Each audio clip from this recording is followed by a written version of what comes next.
शेतकरी मित्रांनो, 20-20-013 हे खत काय काम करते तुम्हाला माहिती आहे का? तर चला मित्रांनो, आज आपण जाणून घेऊया.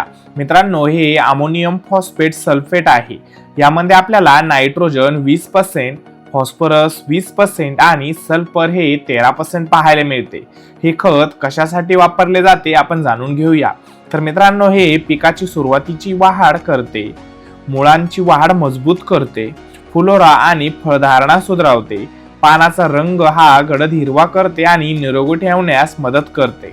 व मित्रांनो, यामध्ये सल्फर असल्यामुळे प्रोटीन तयार करण्यास मदत करते. व मित्रांनो, हे द्राक्ष, कापूस, भाजीपाला, डाळिंब, केळी, आंबा व खूप साऱ्या पिकांमध्ये याचा उपयोग हा मोठ्या प्रमाणात केला जातो. व मित्रांनो, याचे प्रमाण हे मातीमध्ये टाकण्यासाठी 50 ते 100 kg वापरले जाते एकरी आणि ड्रिपद्वारे 5 ते 10 kg एकरी याचा वापर करायचा आहे. व मित्रांनो, याचा स्प्रे मध्ये उपयोग हा 1 किलो 100 लिटर पाण्यासाठी वापरल्या जाते. व मित्रांनो, अशीच नवनवीन माहिती जाणून घेण्यासाठी आपल्या चॅनलला लाईक, सबस्क्राईब, फॉलो नक्कीच करा. धन्यवाद.